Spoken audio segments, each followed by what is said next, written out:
मेरे भाई, दिल को सुथरा करने की जरूरत है, दिल को साफ करने की जरूरत है।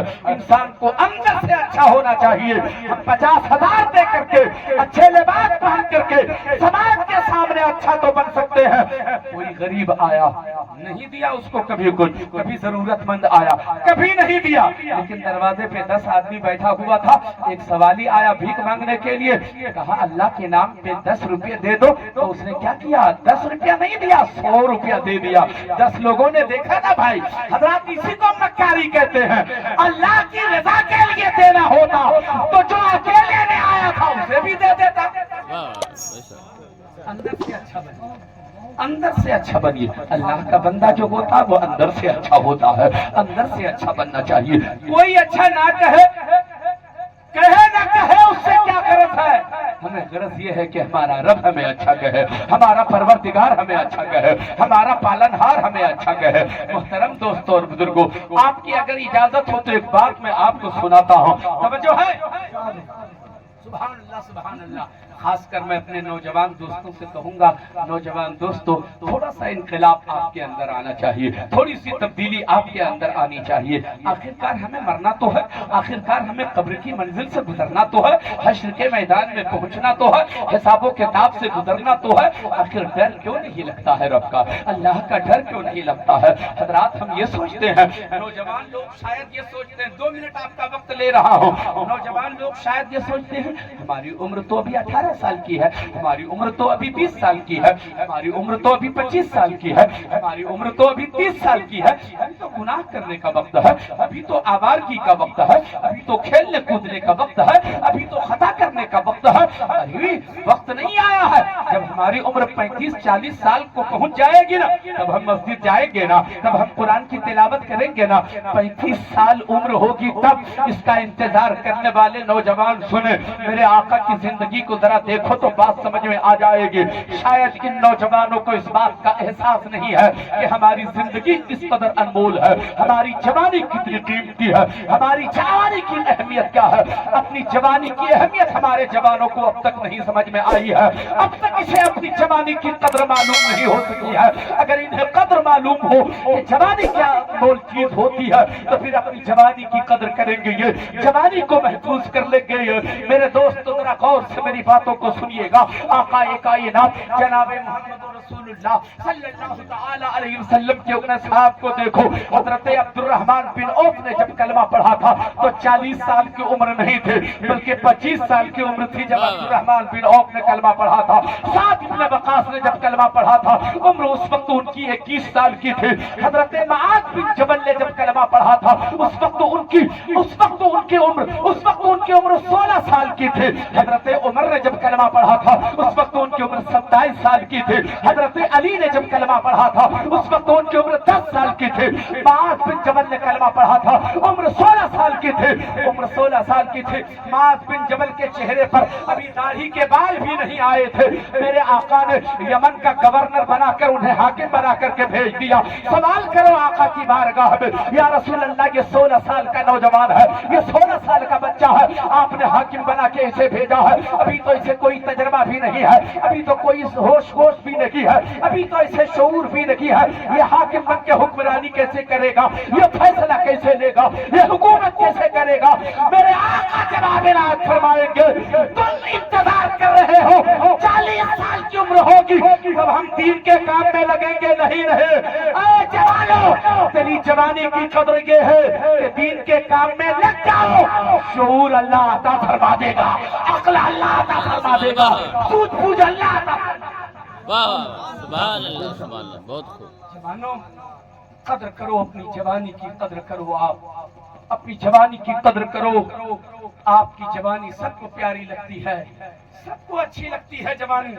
आपकी बहन हो या आपका भाई हो, आपके अब्बू हो, आपके रिश्तेदार हो, आपके दादा हो, आपकी फूफी हो, सबको आपकी जवानी अच्छी लगती है।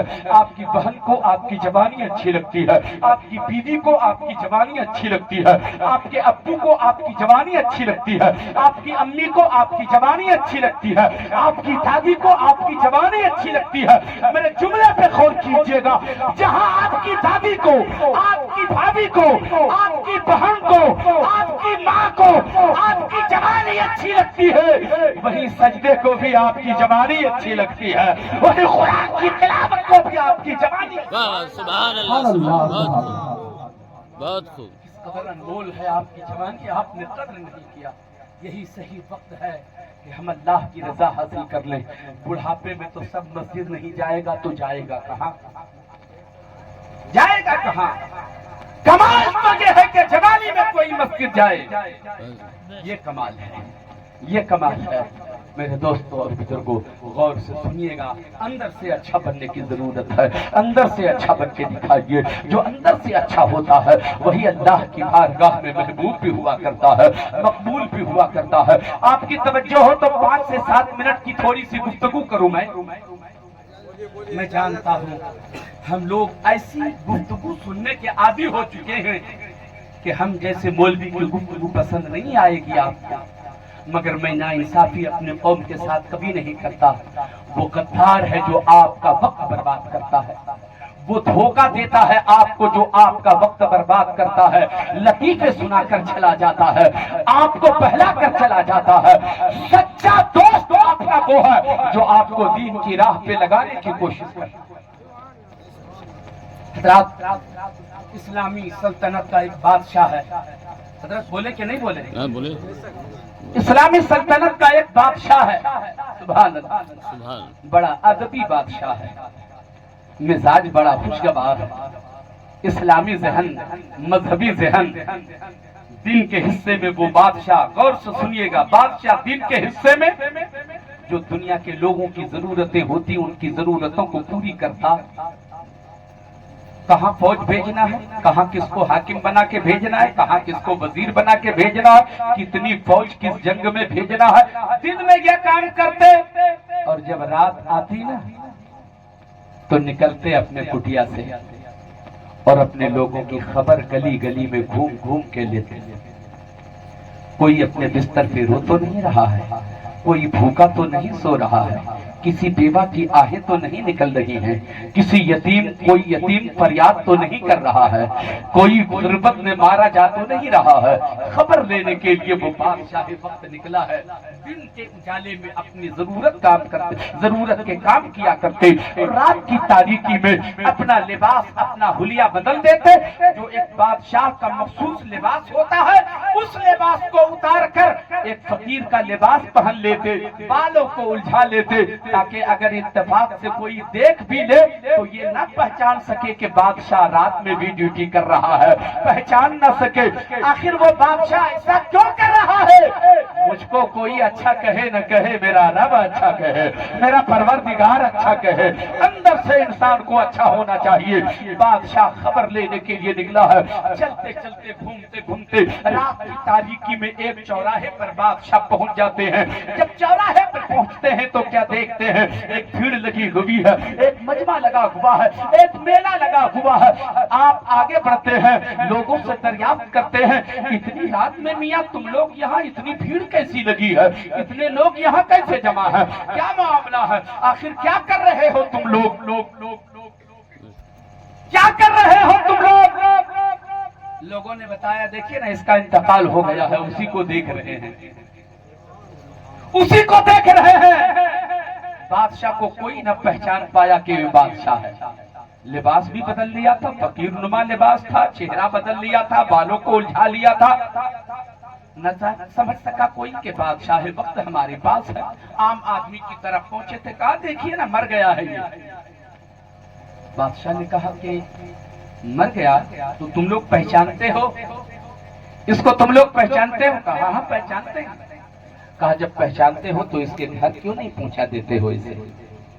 اس کی بیوی اگر گھر ہوگی تو انتظار کر رہی ہوگی، اگر ماں زندہ ہوگی تو ماں انتظار کر رہی ہوگی، اگر گھر میں بہن ہوگی تو بہن انتظار کر رہی ہوگی، اگر ابو ہوں گے تو ابو انتظار کر رہے ہوں گے، اگر بچے ہوں گے تو بچے انتظار کر رہے ہوں گے، کیوں نہیں پہنچا دیتے ہو اس کے گھر؟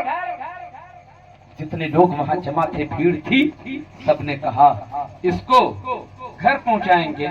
इतना गुनहगार, इतना बड़ा अय्याश, इतना बड़ा गुनहगार, इतना बड़ा शराबी, कंधा लगाना तो दरकिनार, हम तो इसे हाथ भी नहीं लगाएंगे, यही सड़ेगा। क्या कह रहा है? यही सड़ेगा, हाथ तक नहीं लगाएंगे। बादशाह ने कहा अच्छा तो ये बड़ा गुनहगार था जी, शराब पीता था, अय्याशी करने के लिए फाहिशा के अड्डे पे जाता था, ये जहां औरतें जिस्म बेचकर पैसे वसूल करती है वहां जाता था, ये इतना बड़ा गुनहगार। बादशाह ने कहा चलो तुम नहीं पहुंचाते, पता मुझको बता दो, एड्रेस मुझको बता दो, मैं इसे इसके घर पहुंचा देता हूँ। लोगों ने पता बता दिया, फला गली से जाएंगे, दाहिने चलेंगे, फिर सीधे चलकर बाएं चलना है, फिर बाएं चलकर एक गली आएगी उसमें दाहिने चलना है। यानी जिस हिसाब से भी बताना था रास्ता बता दिया, मंजिल का पता बता दिया। बादशाह वक्त ने उसकी लाश को उठाया, अपने कंधे पे रखा और कंधे पे रख के रात की उस तारीकी में अकेले उस जनाजे को लेके चला और उस दरवाजे पे पहुंचा जो निशानदेही की गई थी। दरवाजे पर पहुंचकर रात की तारीकी में दस्तक दिया। अंदर से एक खातून बाहर निकलती है, दरवाजा खोलती है। दरवाजा खोलती है तो क्या देखती है कि जमीन पर एक मर्द की, एक इंसान की लाश पड़ी हुई है। औरत जो बाहर निकली तो उसने पूछा इससे क्या हुआ। बादशाह वक्त जो सामने खड़ा था, औरत को पता नहीं था कि मेरे सामने बादशाह भी खड़ा है, वो भी ये समझ रही है कि एक आम इंसान है। कहा इसको क्या हो गया, कहा इसका इंतकाल हो गया। अब जो इतना सुना वो औरत रोने लगती है, वो फरियाद करने लगती है, वो चीखने लगती है, वो आहें भरने लगती है, वो कलेजा पीट रही है। हाय मेरी दुनिया उजड़ गई, हाय मेरी दुनिया खत्म हो गई, हाय मेरा सुहाग उजड़ गया। उस बादशाह को हैरत हो रही थी, अजीब रोने का अंदाज था। थोड़ा जब इफाका हुआ, बादशाह ने पूछा इससे तेरा रिश्ता क्या। कहा ये मेरा शौहर है, ये मेरा शौहर है। कहा इतना तो रोते हुए आज तक मैंने किसी भी बीवी को अपने शौहर के जनाजे पे नहीं देखा है, आखिर वो आमना क्या है, तुम इतना जो रो रही हो। तुम्हारा शौहर अगर ये है तो किस खूबी को देख करके तुम याद करके रो रही हो। तो उसने जवाब दिया इसके अंदर तो खूबी ही खूबी थी, इसके अंदर तो अच्छाई ही अच्छाई थी। सच्चाई क्या है, किसी भी इंसान की अच्छाई और खराबी सबसे ज्यादा अगर किसी को मालूम है तो उसकी बीवी को मालूम है। न बेशक, बोलो सच बोल रहा हूँ क्या नहीं। बादशाह ने कहा कौन सी खूबी थी इसके अंदर। कहा खूबी इसके अंदर ये थी कि ये 5 वक्त नमाज पढ़ा करता था, 5 वक्त नमाज